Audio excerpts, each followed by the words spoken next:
Wolf-deer interactions are a pretty controversial topic and have garnered a lot of attention recently due to reduced deer harvests. And so what we're going to do today is look at what the data actually tells us about wolf-deer interactions, and then what management actions may or may not be able to change some of the patterns that have been observed lately. Is it possible to dim these front lights? We can? Just a little bit? Okay, perfect. Okay, so before I get started talking about wolves and deer specifically, I just wanted to provide a brief overview for anyone who is unfamiliar with our project. So we're the Voyageurs Wolf Project. We study wolves in and around Voyageurs National Park, so really not that far from here. We're a University of Minnesota research project, and we've been doing this work for about 10 years now. So our first field season was in 2015, so 10 years of research.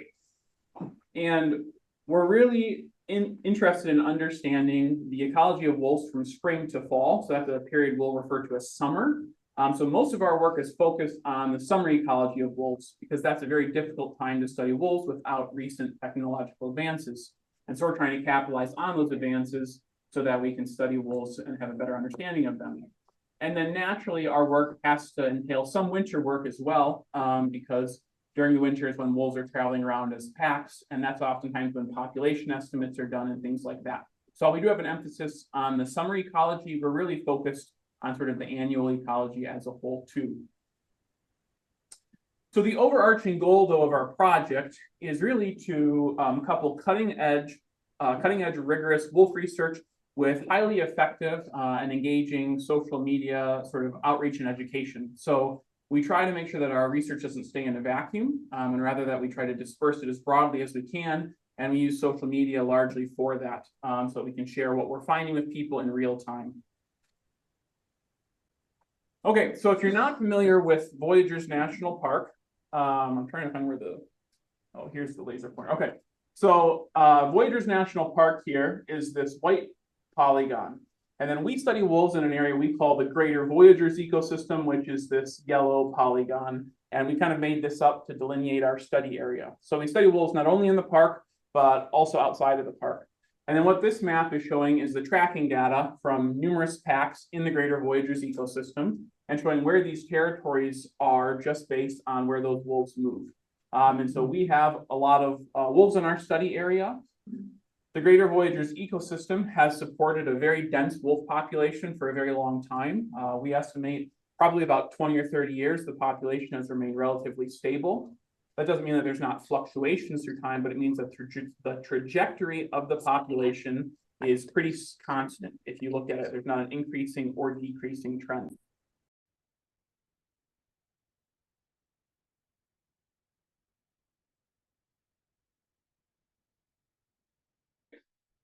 So that's how we measure wolf populations in our area. And you can see here that our wolf populations have gone from about a low of just under 50 wolves per 1,000 square kilometers, all the way up to almost 80 wolves per 1,000 square kilometers. To put this in perspective, this is one of the highest sustained wolf densities ever reported. And that's likely because we have a fairly abundant prey base that can support this many wolves. Okay, so the focus for today is to really get at the question of what is the relationship between wolves and deer, and how does that then relate to deer hunting success in and around the Greater Voyageurs ecosystem. And then I also want to examine the question of whether or not recreational wolf hunting and trapping would increase deer populations, because this is a question that's often brought up when we're talking about wolves and deer.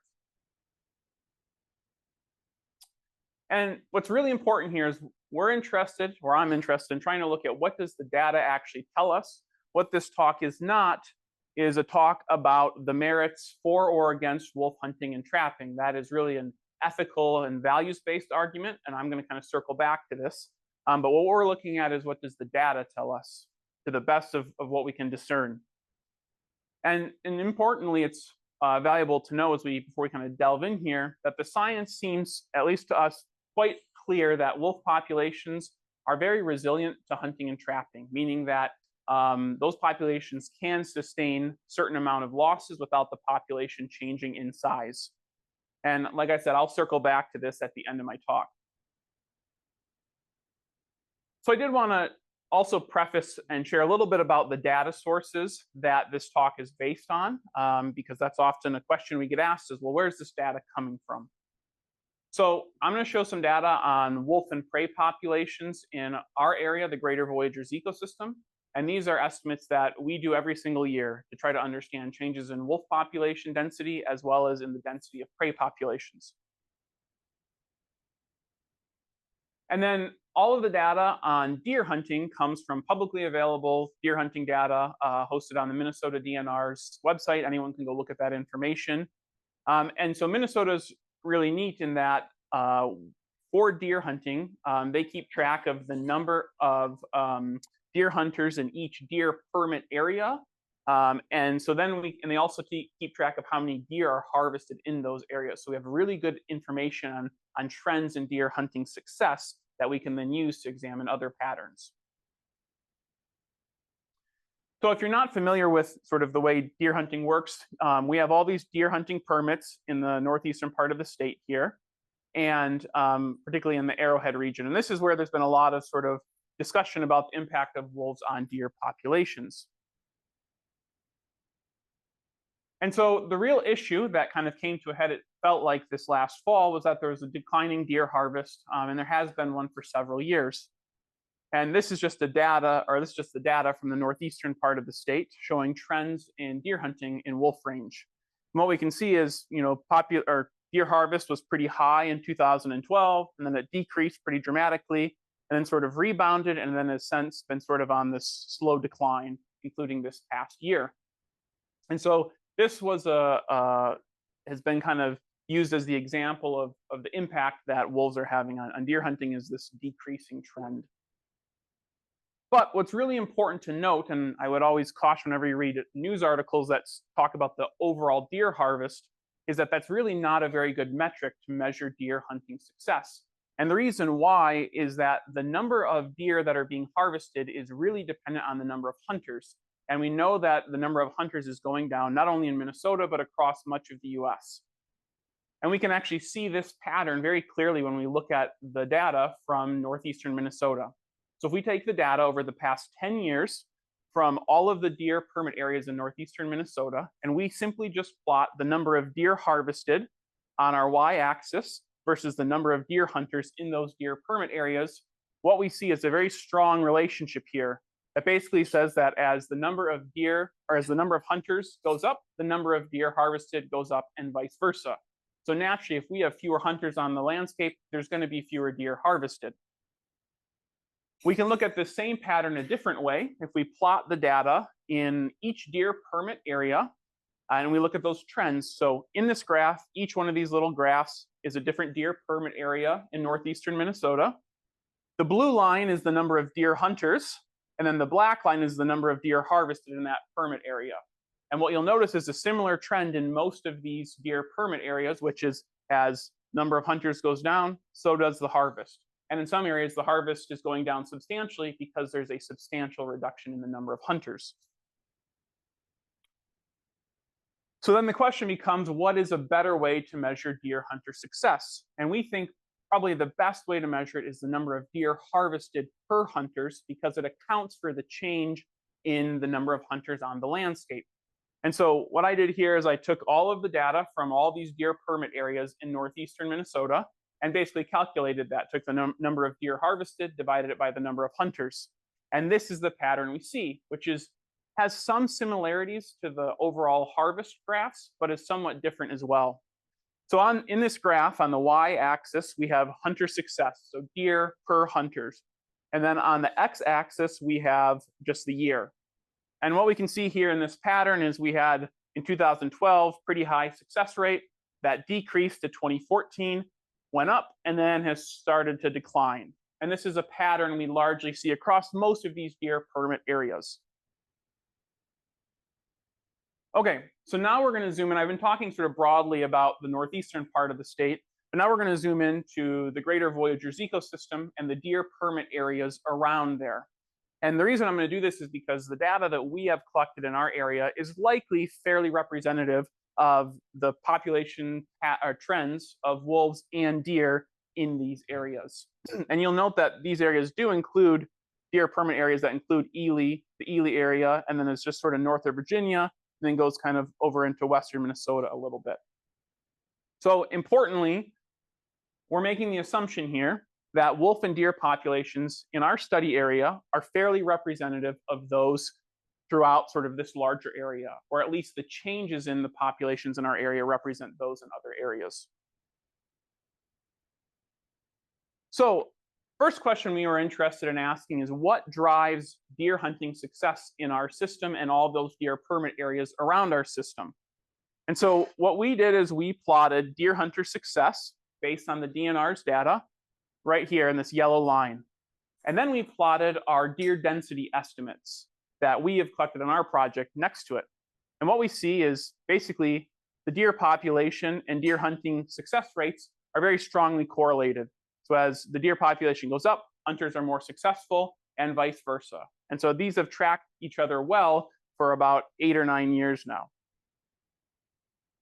We can then display that data just a little bit different and look at the sort of linear relationship between them. And again, we see a pretty strong relationship as deer density, which is a measure of deer population size, as that goes up, we see an increase in hunter success rates. So that probably doesn't surprise anybody that the number of deer harvested goes up when there's more deer. But the big takeaway here is hunter success is driven by deer populations. So then we need to look at the relationship between wolves and deer and see how that sort of works out. Now, what we often hear from some segments of the population is that this is sort of what's occurring with wolves and deer, that as time goes on, the deer population just keeps going down and the wolf population just sort of keeps going up, and that this pattern is just continuing and will continue to happen if we don't sort of do something. To put this differently, if you kind of take that approach and put it into sort of statistical terms, it's saying that there's a negative correlation between wolf and deer populations. So as one goes up, the other goes down. So that's fortunately something we can actually assess and see if that is indeed the pattern that we observe. So here's a graph that shows our wolf and deer population estimates in our study area over from 2015 to 2022. We haven't worked in our estimates from last year quite yet. But we can see here we have the deer population, which is this purple line, and then we have the wolf population, which is this yellow line.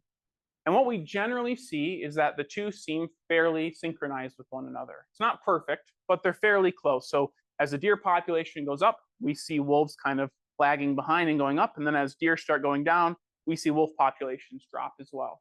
And so these two populations were following each other in terms of the direction, positive or negative change, for every year except 2022.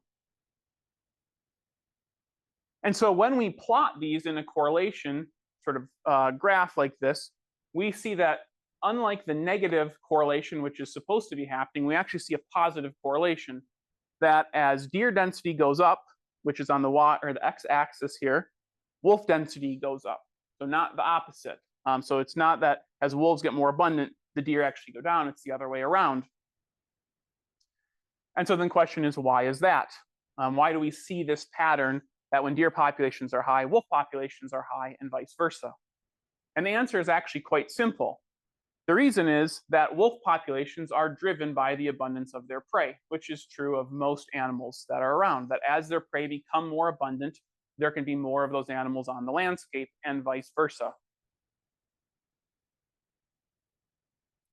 And so ultimately that doesn't surprise us so much. It certainly surprised some people that we shared it with, but it doesn't surprise us because it's very well accepted understanding in a lot of ecology that predator populations are driven largely by the abundance of their prey. Ecologists refer to this as the numerical response of predators, and there's a whole sort of field of work to try to understand how predator populations respond to changes in prey populations. And it's also not surprising because there's been work done to actually look at this pattern for wolves specifically. So in 2014, Mick Roberts and Dave Meach, who I'm sure many of you know, who's a sort of world-renowned wolf expert, published a study, excuse me, where they looked at wolf populations across large parts of North America and then looked at what the prey populations were for those wolf populations to try to understand what that pattern was. And what they found is that wolf density is regulated by prey biomass. And prey biomass is a way to basically quantify the abundance of food on the landscape. So in other words, what they found is that as the amount of prey goes up, the number of wolves go up. And this is actually the data from a follow-up paper using that same data set, but adding even in more data by Dave Meach and Shannon Barber-Meyer in 2016. And this just shows on the x-axis prey biomass, and then on the y-axis is the wolf density. And each one of these dots is a different study area. And so basically there's a very strong relationship between prey biomass and wolf density. And they actually found that prey biomass, or the abundance of prey, explained 81% of the variation in different wolf population sizes across North America.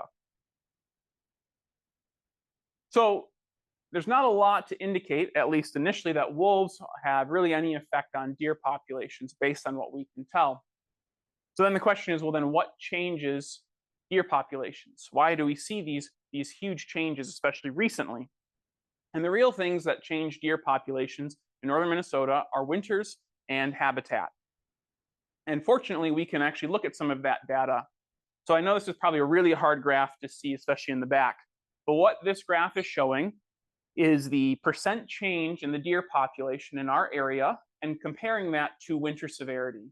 And in particular, an index called the Accumulated Winter Season Severity Index, which is calculated for all sorts of places all across North America.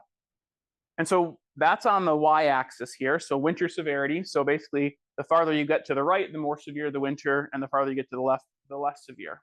And then this is the percent change in the deer population from one year to the next. And what we see is that when we have winters that are not very severe, we see positive change in the deer population. And when we have really severe winters, we see negative change in the deer population. So that doesn't seem all that surprising either, as deer do not do well in deep, long, snowy winters. What's interesting is we can also look at, oh, and I should back up and note, right here is an R-squared value, which basically is just explaining the amount of variation in changes in deer populations. Oops, 1 second, sorry about that.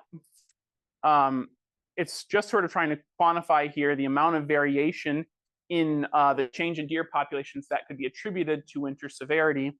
And that's 0.63, which basically means that 63% of the variation in the change in deer populations that we observed could be related to this sort of measure of winter severity.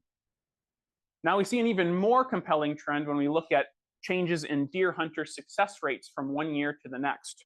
So this is basically the same graph, except on the y-axis here, we have the percent change in deer hunter success rates from one year to the next, and have that related to winter season severity.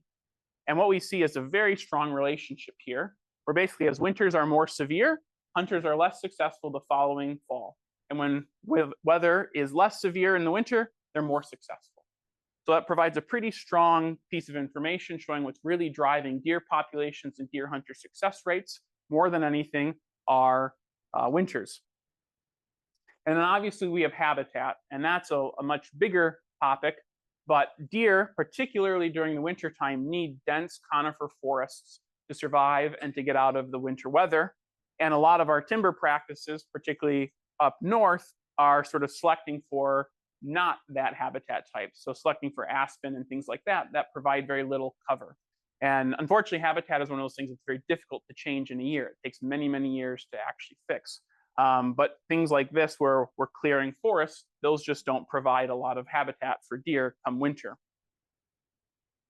Now, it's important to say that what we think the evidence indicates is that wolves are not the primary factor driving deer populations. That doesn't mean there are not times when wolves can have sort of a top-down effect on deer populations for a short period of time, but it means that wolves are not the primary mechanism causing changes in populations. Okay, so then we can actually go and look at this big topic of wolves and deer hunting success in our area, and how are the two related? So as I've already talked about, we've noted that hunter success increases as deer populations get larger. We've also noted that wolf populations increase as deer populations get larger. So it really shouldn't come as too much of a surprise that when we say that hunter success and wolf population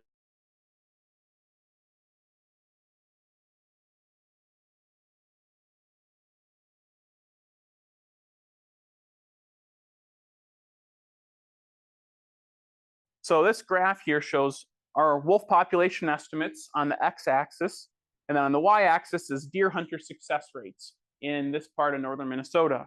And what we see is actually a positive relationship. So as the wolf population goes up, so does deer hunter success rates, and vice versa, which runs contrary to a lot of what we hear about wolves and deer hunting. Importantly, it's worth noting, this is not because wolves cause better deer hunting. It's rather that they're both following the same thing, which are deer populations, and so they themselves, these metrics are correlated.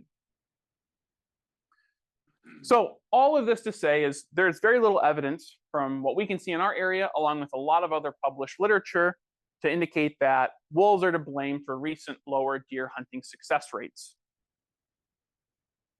But it is worth thinking about the question of, well, then will wolf management actually improve deer hunting? We hear, at least I hear all the time, that if we have a hunting and trapping season, it'll solve the problem. So let's actually look at what that data tells us and whether or not that will actually lead to better deer hunting.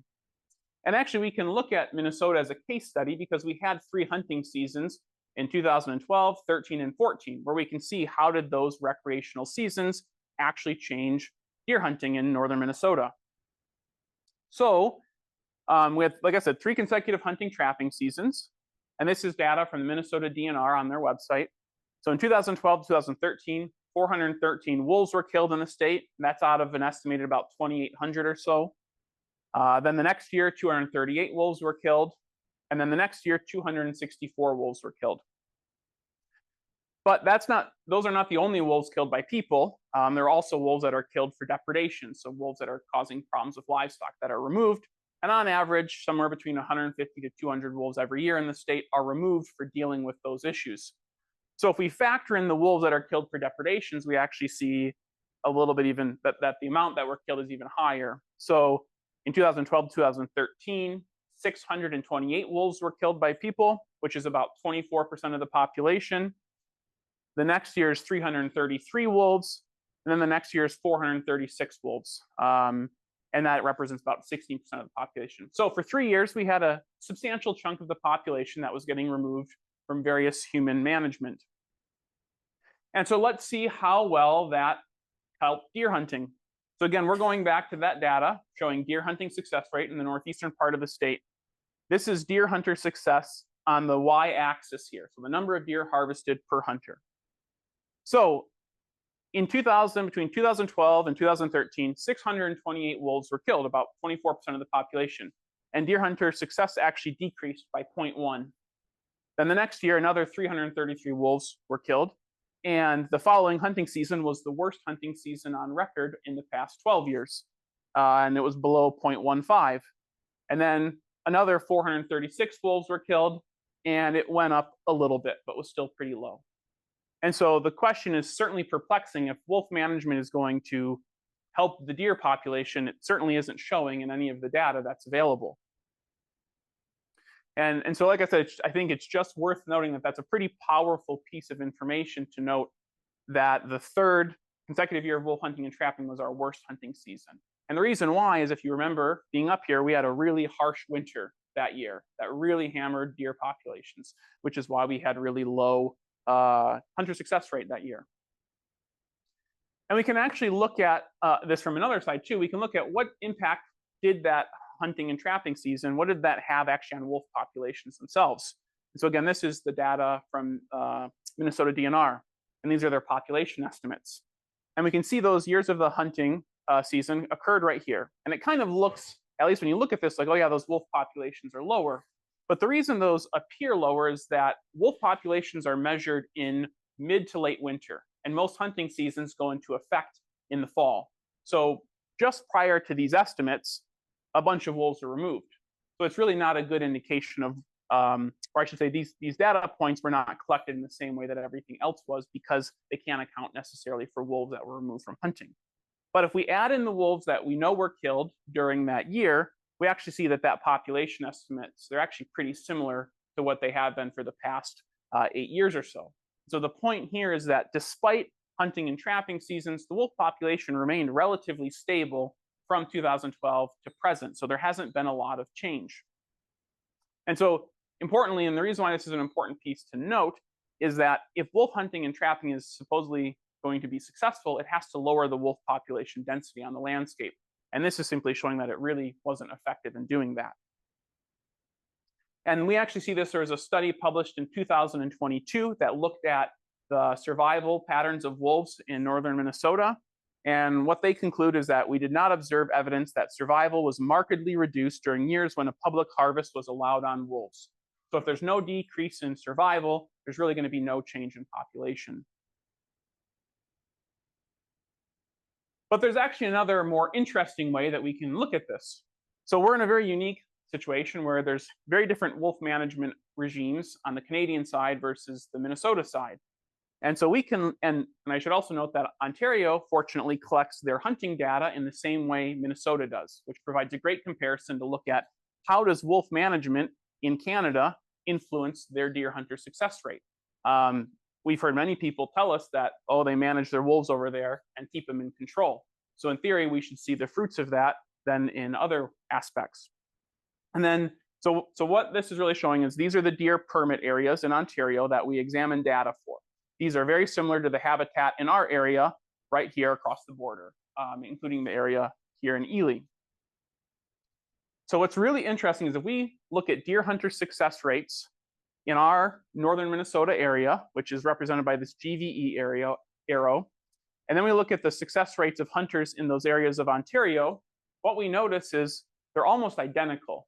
They follow each other very, very similarly. And in fact, in many years, Ontario's deer hunting success rate is actually a little bit worse than that in Minnesota, despite having wolf management. And this is a pattern that followed itself for 11 years, right? So these were always very close to one another. And so if we look at this and then sort of summarize over the past 11 years, has wolf management had any effect on deer hunting success rates in Ontario, what we find out is that in this area of Minnesota, the average hunter success rate was 0.23 deer per hunter. And in this area of Ontario, I kid you not, it was identical, 0.23 deer per hunter. So it is very strong data from our perspective to say if wolf management is the solution to increasing deer populations, then how does this pattern make sense? And the reason we think it makes, well, we don't think that wolf management will do much to change this. And the reason why we don't think that is that these fluctuations in hunter success we know are driven by deer populations. And the reason we see the synchrony between our area and Ontario is because those deer are exhibiting the same winter severity conditions and have a lot of similar habitats. And so naturally, those populations are fluctuating, and deer hunter success rate is a result of that. Okay, so then brings up the question, well, why doesn't wolf hunting and trapping do anything for deer? Well, the first thing, and this is what we think to be the case, is that wolves aren't the primary factor that are driving changes in deer populations. And so if they're not the primary factor, you can kill as many wolves as you want. It's not going to change what's going to happen to those deer populations. But let's say you don't buy that as an explanation. You know, the other reason is that even if wolves are the primary driving factor of wolves, wolf populations are extremely resilient to hunting and trapping. And recreational hunting and trapping seasons are not going to be sufficient to kill enough wolves to radically change population size and therefore release deer populations from that pressure of predation. And you might say, well, then what makes wolves so resilient? And it's really nothing unique about wolves. We can think about this with deer. We can think about this with beavers. There's all sorts of animals that we hunt and kill many of them. And every year the population is still there or remains fairly stable. And that's because wildlife populations can compensate for sources of mortality. And they can compensate through a variety of different mechanisms.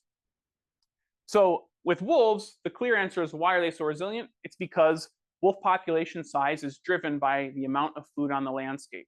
And so if you try to remove the number of wolves, or when you kill wolves, I should say, you sort of drop the population temporarily below carrying capacity of the amount of wolves that could be on that landscape, meaning there's a lot more food for the wolves that are left surviving, which then influences things like reproduction, dispersal rates, and all sorts of things. And so wolves can compensate for these losses due to hunting and trapping by increasing reproduction through things like increased pup survival, delaying dispersal, etc. And just to kind of illustrate this, I made a really terrible graphic here, but hopefully we'll kind of show what I'm talking about. So let's assume that this white line here is the number of wolves roughly that the deer population can sustain. And we can say that wolves are sort of naturally fluctuating sort of around that carrying capacity, going up and down, kind of around it, but they're staying pretty close. But then all of a sudden we implement a hunting and trapping season. Well, what's going to happen is we're going to temporarily shoot a bunch of wolves or trap a bunch of wolves, and it's going to drop the population size down here. But there's still enough food to support this many wolves. And so the next spring when wolves have pups, they're going to rapidly come back up to that population level. And then we're going to hit them again, and they're going to come back up. And we'll do this for a while. And then if you implement sort of a natural or remove hunting and trapping, they're going to kind of go back to sort of natural fluctuation. And this sort of pattern is what you see in a lot of places that have wolf management. And the fact of the matter is, if you really want to reduce wolf populations, you have to have a concerted, serious effort to kill wolves. And you need to remove a lot of that population before you're going to sort of instantiate any sort of declines. And I think this is a great excerpt from a paper that Dave Meach wrote in 2017. And this kind of highlights exactly what I'm saying. So he stated in this paper, the states, Idaho, Montana, and Wyoming, where wolves were delisted, allowed regulated public wolf harvesting. Some states tried to reduce their wolf populations through public take. However, most took fewer wolves than the annual increment from reproduction, so some even liberalized their regulations. Still, as anticipated, the states found it very difficult to reduce the wolf population. Montana's population of at least 497 wolves in 2008, for example, included at least 536 in 2015 after 8 years of increasingly liberal harvesting regulations. And this is still the case when you look at a lot of Western states that are trying to reduce their wolf populations. They have not been very successful, despite the fact of allowing sort of open season on wolves in those areas. And so what I'd kind of liken it to is that hunting and trapping wolves to help deer is sort of like squeezing a stress ball, in that it makes some people feel better, like they're doing something, but ultimately it doesn't really change reality, it doesn't change anything. And that's because wolves are themselves not the primary cause. So, like I said when I first started, this talk is not intended to be a statement about the values of wolf hunting and trapping. It's simply looking at what does the data say about the effectiveness of a wolf hunting and trapping season to change or influence deer populations. And I think this is when it gets really important to differentiate between science and values when we're talking about wolves. Oftentimes, folks use the science and conflate it with values to make their argument. And this happens on both sides of the wolf spectrum. Folks who don't like wolves and folks who like wolves, they conflate their values with the scientific work. And so I think it's really important that when we're thinking about this, to try to avoid that. And so, and we often hear, I should note this phrase, and probably many of you have heard it, the science says X, Y, or Z, and therefore that tells us whether we should or shouldn't have a wolf hunting season. But the reality is that the science doesn't tell us what we should do in any way whatsoever. In fact, the science can tell us a few pretty basic things. It can tell us we can hunt and trap wolves sustainably. There's numerous examples where we can remove wolves, and we could do that probably in perpetuity. It also tells us that wolf populations regulate themselves based on prey abundance, and so we don't need to hunt them or trap them. And then it also shows us that hunting and trapping will do little to increase deer populations or deer hunting success. So notably, all of these things can be true at the same time, but that doesn't tell us what we should actually do. And the reason why is because what we should actually do is based on our values. And wolves, like all other wildlife, are held in the public trust, meaning that however they're managed should reflect what the majority of citizens want done. And so we think the discussions regarding wolf management would be a lot more productive if we spent more time talking about what people value and less time arguing about whose side the science supports.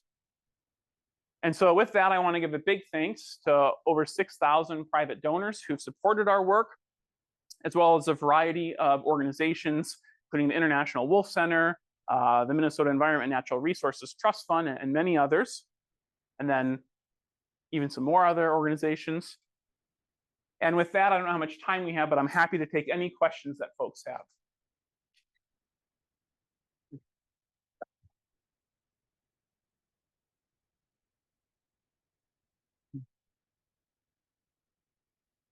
Sure, that's fine.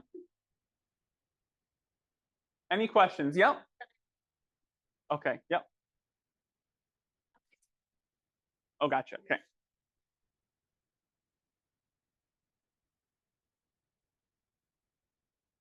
Thank you so much. I really appreciate all the information and appreciate science-based, evidence-based answers to a lot of questions. I'm just wondering, could you make a YouTube video saying everything with the slides? Because I think that's just why the room is so packed. Everyone wanted to know, and I think the rest of the state and other states would benefit. So really appreciate the presentation and all the people who donated to make it possible. Sure, thank you. And yes, we have plans to, we're probably going to do this talk in a webinar format here soon so we can share it more broadly, and then we'll probably make it publicly available after that. Okay, okay. Other questions? Would I be paraphrasing you to say that the wolf reproduction rate increases when they are hunted more aggressively? So in our area, we don't have data to say that for certain, but there are pieces of evidence that show that there is increased reproduction, in particular pup survival, as a result of things like hunting and other natural events too that can reduce wolf population size. Okay.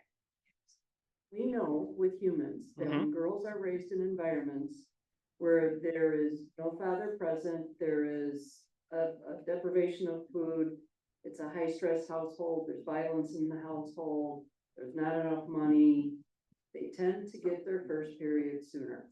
So that is nurture informing nature. You better start reproducing, you're not going to last long. Sure. All I can say is it's an interesting thing to look at. I don't have any information on it. So, yep.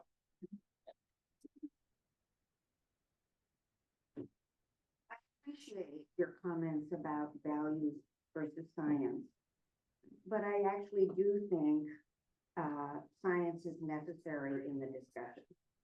So, Sure. for example, we had a joint powers meeting in December in Greeley where all of the government units come together and tell our elected officials in St. Paul and Washington, D.C. what our biggest issues for our community are. What is the number one thing we want? Is it affordable housing? Is it ambulance service? What is it? My township said delisting the wolf was the most important issue. Okay. That's Morris Township. That's the most important issue. We've come to you because we want the wolf delisted because I, Mr. Commissioner, did not get a deer. And I had trail cams on my property. I saw a lot of wolves. I didn't see any deer. Therefore, we have to delist the wolf so we can kill the wolves so that I have deer instead of wolves on my trail cam. Now, that's a ridiculous argument based on what you have just taught us. Sure. But to refute that, Yep. we have to use your science. Sure. And so I think it's a combination. I think science-based discussion, like you just taught us, is incredibly important when we are also promoting our values. And Sure. So that's was the Sure, and that's probably a good thing to clarify. I certainly think science can inform your values and what you think you should value, but they themselves, he still doesn't tell us, like even in that example, even if someone says something that's ridiculous, right? And you can say that's inaccurate, it still doesn't tell us what we should do from there, right? You could still say, yeah, I totally believe that wolves are having no impact on deer populations and I still want to hunt them because we can. And so my argument would just be that in the end, it still comes down to values. For example, let's say we had evidence that wolves were having a huge impact on deer populations. That still wouldn't say we need to hunt them. I mean, someone could say, I value this aspect of predation in a system, right? But I agree that can inform what you value, but I don't think that in the end, it does come down to science because both sides use science in that way. I mean, there's many wolf advocacy groups that say all sorts of things that I think are not supported by the science, but they use science to say things, you know, saying, oh, the science says we can't delist them. We know for certain there's going to be this problem. That's what the science says. But it's like, does the science really say that? Or is that just what you value? And you're going to kind of make science seem as though they're the main driving force.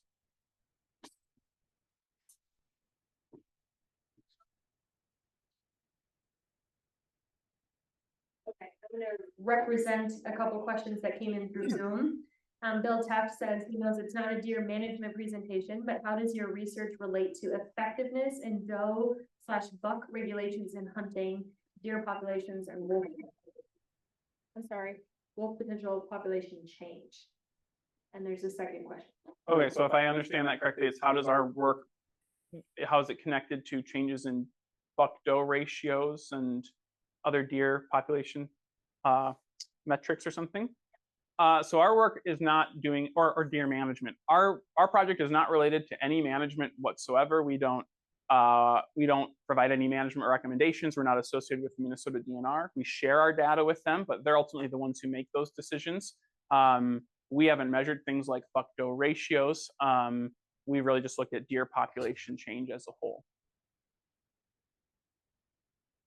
And then, Do you want me to read it? Sure. Here, either of these two. Okay, do hunting season on wolves make them less bold to chase our dogs in our neighborhoods? Well, I would argue that probably not. You know, I've heard folks say a lot of times that we need a hunting season to instill fear in wolves again. But the reality is there's plenty of wolves that are getting illegally shot. We know that at least 150 to 200 are being removed on ranches and farms for livestock depredation. So there's really no shortage of wolves having unpleasant encounters with people. This doesn't mean that sometimes wolves will not be wolves and do things that people don't like. And those things are things that we might have to deal with, right? In the same way that wolves eating cattle is something that we need to deal with if we want to have both wolves and we want to have people who produce cattle. So I would say it's not going to probably change any of those things. And even the number of dogs that are killed by wolves is fairly low when you look at the statistics, and unlikely that any sort of wolf management is going to radically change that. Anyone who wants the question next? How much, or I guess what's the percentage of the wolves in the various diet being deer versus like beavers and other things like that? Do you look at those in that argument? So we don't really look at that. So it's a good question. I'll start with the diet question. So I don't know about in this area of Ely because we've not done work in this, but in our area, it really depends on the pack and actually the individual wolf. During the summertime, most wolves are going to be going after a wide variety of different food sources, including beavers, deer fawns, berries, scavenging, all sorts of things like bear bait piles and hunter-killed bears and things like that. You know, so in our area, we've had some packs where beaver constitutes, let's say, about 10% of their diets from April until the end of October, and then others where it's 42% or something like that. So there's huge variability.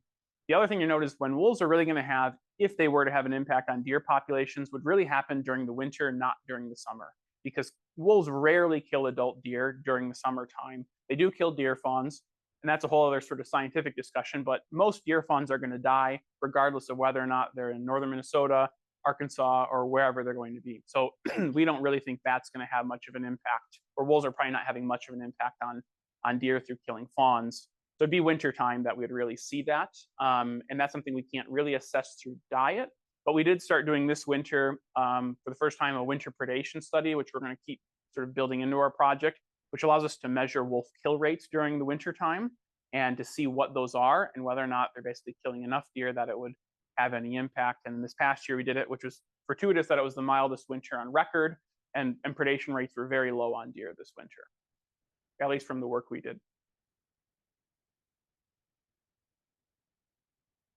Do you suspect that anecdotally, this seems like there's more bears? Do you suspect there's a similar correlation between the bears harvesting fawns? I mean, baby deer. That's hard to say. I don't have a good gauge on it, and I'm always wary, and this is what I tell people, like, I can go out in the fields like this spring. I think I've seen 14 or 15 bears, which is a lot for me, but it's relatively speaking. But I always caution people, it's always hard based on one observation to come up with a pattern. And this is what we often see with wolves and deer is, I saw this many deer, I saw this many wolves, therefore this is what's going on, and my buddy saw this, and so on. But it's really hard to know whether or not those things are actually accurate. And the way I liken it, so every year I fly a beaver survey for our study area, and there's about almost 2,000 beaver lodges in our study area, so there's a lot. And as I'm flying, I often get this impression of like, oh, it's up or down. And that's just sort of my initial impression. So this past year, I thought, oh, the population's gone down. I just don't seem to be counting as many beaver lodges. But then when I do the data assessment, it actually went up 4% from the previous year. And so I think it's our perceptions are not really always very great, especially when it comes to wildlife, to considering all the factors that could provide an anecdote like that.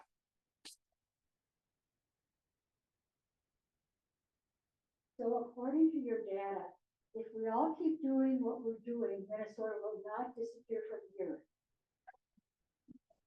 I can't say that. Oh dear. So far, what is the data we're supposed to do? We're still around, yes. Hopefully tomorrow too.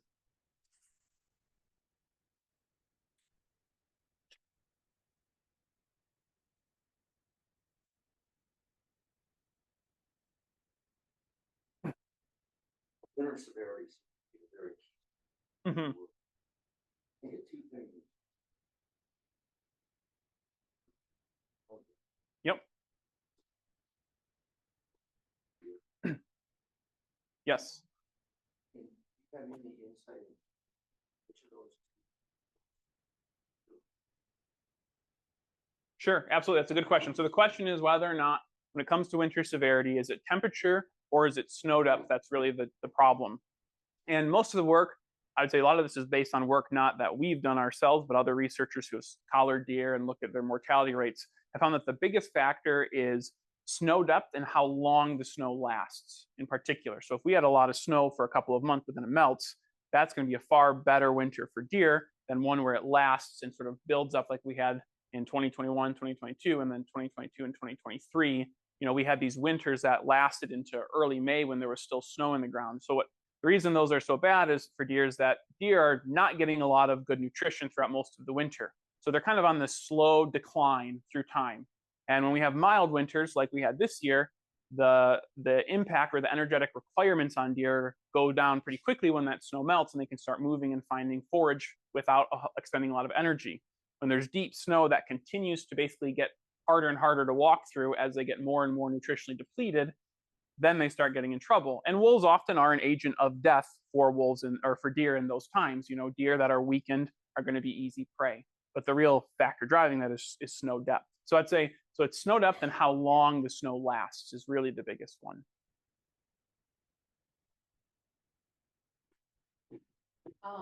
To go back to the comment you made about people's perception and what they see and how often they see. Anecdotally, I found that people will often comment about their cameras. Sure. Gear, Mm-hmm. and traditional hunting camps or shacks where people have been going for so many years, the experience we've had, and this is how it's changed. Mm-hmm. Do you feel like that there's kind of this critical misunderstanding of deer ecology with folks that have that conversation, knowing that, especially in our Ely area, deer tend to migrate seasonally from different areas and as a habitat. Yet active forest management for deer, that's significant. How we address that?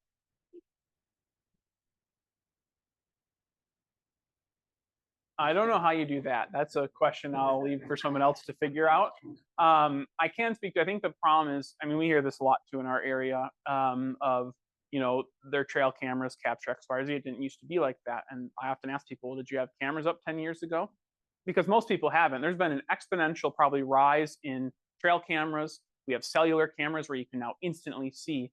And if you're predisposed to maybe think that there's too many wolves, your trail cameras will almost certainly validate that feeling. And the reason why is that wolves cover a lot more ground than deer do, and wolves can cover a huge area in a very short period of time. So like on some of our trail cameras that we have set up for our work, we might get a wolf on camera on 8 different cameras all in the same night as it runs this trail network or something like that. And so, but that's very hard to tell someone, like, you're just seeing the same wolves running by your camera regularly if you don't know that they're the same wolves. Whereas in our area, there's cameras where we'll get tons of wolves on it. It's the same 2 wolves going by all the time. But I mean, that's hard for someone if you're just getting pictures And it's hard to look at that in a very neutral mindset. And the other thing you notice, we have low deer densities right now, right? So you're gonna see, you're gonna have this very mobile predator that you're probably gonna get on camera quite a bit, and you're gonna have low deer densities, and your camera might not be in a good spot for deer. The other thing worth noting when it comes to trail cameras, I think, is that most people put trail cameras on the optimal places to get wolves on camera. They put them on roads, trails, clearings, hunting lanes, all these areas that wolves love to use, right? So if there's any place you could put a camera to get wolves, those are the places. And it wouldn't surprise me, and we don't have the data yet, though there are some other studies that indicate this, that deer avoid some of those areas because they know that's where their predators are going to be, right? And the reason I state this is these are not representative samples of the activity of wildlife in the field, right? If you're going to design a study to see, do we actually get more wolves than deer in our cameras, you would put your cameras randomly around the woods and see what you get. And my guess is if people put cameras randomly, they would see a very different picture. The other thing is that most of the data from trail cameras is very anecdotal. Someone saying, I see more wolves than deer, but never have I seen it quantified, right? And so I'm even skeptical if once they quantify it, we would even see that pattern play out, or if it's just kind of like, there's just wolves. In Wisconsin, there's a program called Snapshot Wisconsin, if you've heard of that, where they have a bunch of trail cameras that are systematically put out across the state. It's a pretty impressive project. And there was a reporter who actually looked at this because of hearing these things, and they found there's way more deer pictures than wolves in the northern half of the state, even though hunters state that there's always more wolves than deer. So I think that's also strong evidence that some of these patterns are suspect, maybe. Okay, Laura says, what is your values-based response to people who are okay with the concept of hunting wolves to extinction? Why do you like having them around? I don't know if she means like wolves having them around or the people. Okay. All right. So my answer will probably be dissatisfying here, and it's not intended to be a dispassionate response, but I really do think that we live in a democratic place that wildlife resources should reflect what the majority of people want. And for a time in North America, that was getting rid of wolves. Obviously, things have changed quite a bit. And so I think if there's people who feel that way, like that is their value system, as much as people might vehemently disagree with it and think it's totally inaccurate.